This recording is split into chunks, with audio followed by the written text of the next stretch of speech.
नमस्कार मित्रांनो, आपले पुन्हा स्वागत आहे एका नवीन ब्लॉगमध्ये. मराठवाड्यात मुख्यतः छत्रपती संभाजीनगरमध्ये ना अवकाळी पावसाचा इशारा दिलेला आहे. त्याच्यामुळं आमची बाजरी सोंगून झालेली होती, म्हणजे कंस तोडून झालेले होते, कापून झालेले होते कंस. आणि पावसाचा अंदाज होता, त्याच्यामुळं आम्हाला काय करायचं होतं ना, बाजरी काढून घ्यायची होती. आणि त्याचाच हा ब्लॉग आहे. स्टेटस नाही आहे, यूट्यूबला आहे डायरेक्ट. हा, हे काय चाललो आणायला. पाणी प्यायपुरतं आहे, पण मग तुम्हाला जारच आणून देतो प्यायला. लेबरला पण पाणी लागेल ना प्यायला, थंडगार. पाणी घ्यायला चाललो मी आता गावात. मी गावातून पाणी घेऊन आलो मस्तपैकी थंडगार. बाजरी काढायचं काम चालू झालं होतं.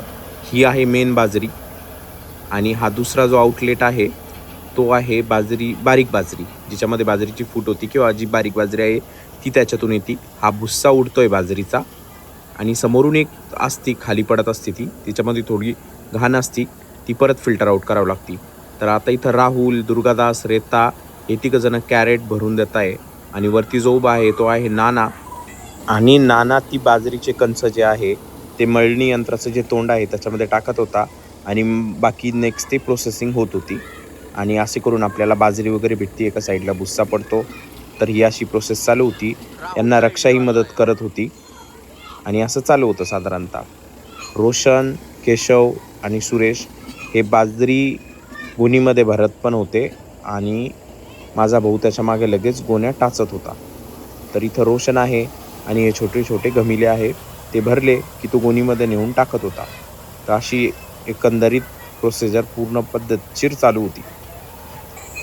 बाजरी अजून 2-3 दिवस वाळून द्यायची होती, जवळपास 4-5 दिवस. पण अवकाळी पाऊस सांगितलेला आहे, आला तर हाल होईल रिकामी. आणि हाताशी आलेला जे पीक आहे ते निघून जाईल हातातून. कारण पाऊस झाल्यानंतर परत बाजरीला व्हाईट दिसायला लागते जास्त, किंवा काळवी पडती, तर त्याच्यामुळं भाव कमी होऊन जातो परत. हा एक प्रॉब्लेम येतो, म्हणून अर्जंट काढतोय. क्या खा रहा तू? बाजरी खा रहा थी का? वल्ली राव ही बाजरी, उन्हाळा दाखायचा.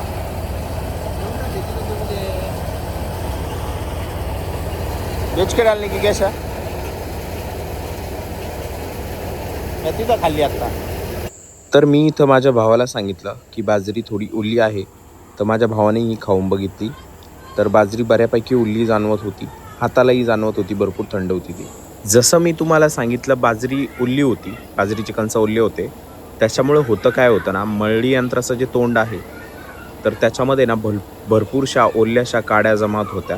कणसामध्ये जी काडी असती मेनली ती जमा होत होती, ती समोरही जात नव्हती. त्याच्यामुळं त्या मळणी यंत्रामधला थोडासा घास काढावा लागत होता. घास म्हणजे काय, तर मळणी यंत्रामध्ये आपण जे कंच टाकतो ना त्याला घास म्हणता, कारण ते त्याचं तोंड असतं, म्हणून आपण त्याला जनरली घास म्हणता. शेतकरी वर्ग साधारण त्याला घासच म्हणतो. तर नाना काय करतोय, आता एक काठी घेतलेली आहे, कारण रिस्क असती तिथं बऱ्यापैकी, हात वगैरे जाऊ शकतो आतमध्ये. आणि त्याच्यामुळं राहुलनी काय केलेलं आहे, एक घमिले घेतलेले खाली, आणि नाना एका बांबूची काठी आहे त्या साह्याने तो घाण, म्हणजे तो फसलेला जो घास आहे मशीनमध्ये तो काढतोय. साधारणतः असा आहे, आणि पूर्ण ओल्ला असतो हा. तर हे काढायचं काम चालू होतं. भरपूर वेळेस काढावा लागला हा घास आम्हाला. प्रत्येक वेळेस हा 2 ते 3 घमेले जवळपास घास निघत होता. आणि नाना असं घमिलं धरायचा वरती, आणि तो राहुल असं घमिलं धरायचा, आणि नाना तो घास काढत होता. आणि असे 2-1 घमिले निघता, 2 ते 3. आणि ओल्ला असल्यावर जास्त प्रॉब्लेम येतो हा, अदरवाईज इतका प्रॉब्लेम येत नाही. सुकलेला असल्यावर इथून घास काढायची गरज पडत नाही. पण आपली बाजरी ओली आहे त्याच्यामुळं काढताय. आता राहुल हे घेतलं घुसत्याने त्याच्यातून, आणि ही काठी बघा, त्या काठीच्या साह्याने तो घास काढतो, आणि ह्या कोपऱ्यामध्ये जाऊन तो असा गंज मारतोय जो खालीच आहे. आणि हा पुढे जाऊन भुसामध्ये टाकून दिला जाईल किंवा जाळून टाकण्यात येईल. तर मी जवळ जाऊन दाखवतो तुम्हाला कसा आहे तो. तर साधारणतः अशा प्रकारचा आहे, आणि तुम्ही त्याचा कलर बघू शकता, भरपूर हिरवा आहे बरं का.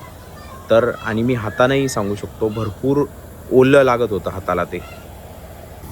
जसं मी तुम्हाला सांगितलं की माझ्या भावाचं म्हणजे सुरेश आणि केशव गोणीमध्ये ना बाजरी आणून टाकत होते. रक्षा पण मदत करत होती आणि लगेच माझ्या भावाचं मागं गोण्या टाचायचं काम चालू होतं, कारण आम्हाला ही बाजरी लगेच विकायची म्हणून. तर एक आडवी गोणी लावायची पहिली आणि त्या आडव्या गोणीला खेटून म्हणजे टेकवून अशा 2-2ची लाईन चालू केली होती. तर जवळपास 10 गोण्या झालेल्या होत्या. 10वी गोणी भरायचं काम चालू होतं आणि तुम्ही बघू शकता केशव आणि ते बाजरी पण खात आहे. जनरली आमच्याकडं कच्ची बाजरी खात नाही, पण हे बघा हे सर्वच जण भरपूर बाजरी खाता. यांची लाईफस्टाईलच तशी आहे ॲक्च्युली. तर हे खूप हेल्दी गोष्टी खात राहतात ॲज कम्पेअर टू आपल्यापेक्षा. तर आता भरपूर वेळ झालेला आहे. इथं रुद्र आलेला आहे, ध्रुव आलेला आहे, तीर्थ पण आलेला आहे, रुची अजून आलेली नाही आहे आणि यांचं आहे ना सर्वांचं गोण्यावर खेळायचं काम चालू आहे. मजा येते आहे. पण ॲक्च्युली जेव्हा बाजरी काढत असते ना, तर बाजरीचं भूस भरपूर उडतं बरं का. त्याच्यामुळं भरपूर वेळेस खाजूही येते आणि कधी-कधी अंघोळही करावं लागते. आता रुद्राने बघा इथं हातामध्ये बाजरी घेतलेली आहे, भरपूर बाजरी घेतलेली आहे आणि केशव आणि ते बाजरी खातात. ते बघूनच हे पण बाजरी खात आहे. रुद्राने मला नाही वाटत की याच्या आधी कधी बाजरी काढताना बघितली असेल, पण खातात आहे ते सर्वजण. रुद्र आणि त्यांच्या इथेही शेती आहे, पण त्यांचा मुख्य व्यवसाय शेती नाही आहे. जसं आमच्या घरच्यांचा मुख्य व्यवसाय शेती आहे. आमच्या घरी जे मुलं आहेत ध्रुव, तीर्थ, रुची यांना शेतीविषयक बऱ्यापैकी माहिती आहे. तसं रुद्रला मामाच्या घरी आल्यानंतर एकदम फ्रीडम भेटतं शेतीच्या बाबतीत, तर तो फुल एन्जॉय करतो जेव्हा मामाच्या घरी येतो तेव्हा, मनसोक्तपणे अगदी.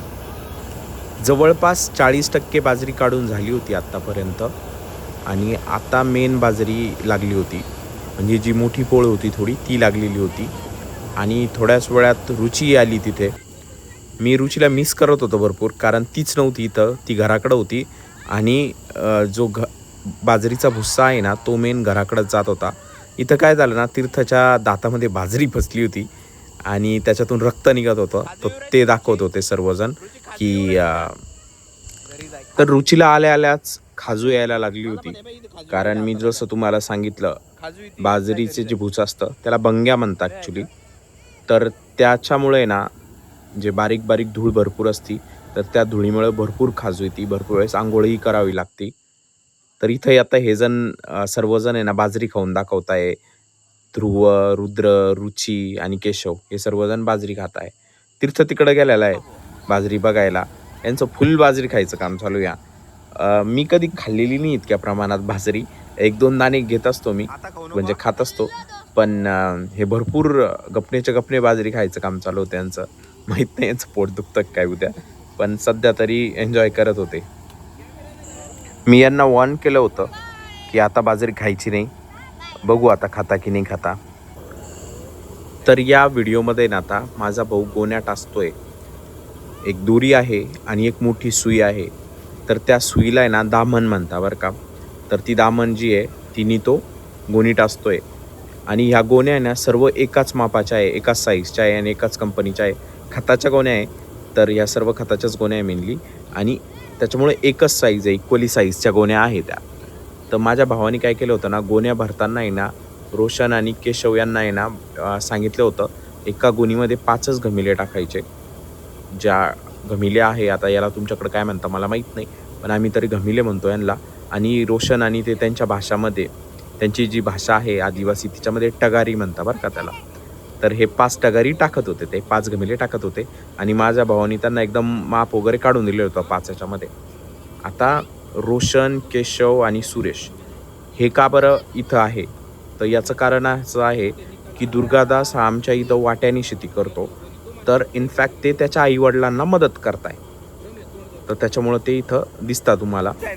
आणि नेक्स्ट काय झालं ना, हा एक गुणी होती त्याच्यावर मोदीजींचा फोटो होता आणि ते फोटो बघा कसे दिसत होते त्याच्यामध्ये.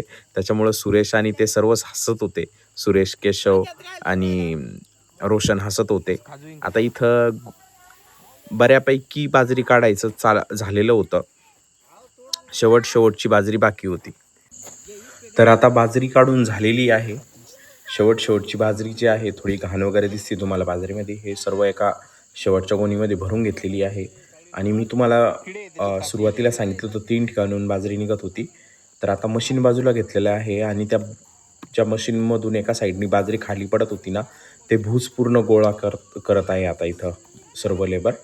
आणि ते भूस गोळा करून ती बाजरी पूर्ण आता त्यांनी काढून घेतली आणि म्हणजे मशीनमधून परत काढून घेतली आणि फायनली गोण्या सर्व वगैरे भरल्या. 33 गोण्या भरल्या होत्या.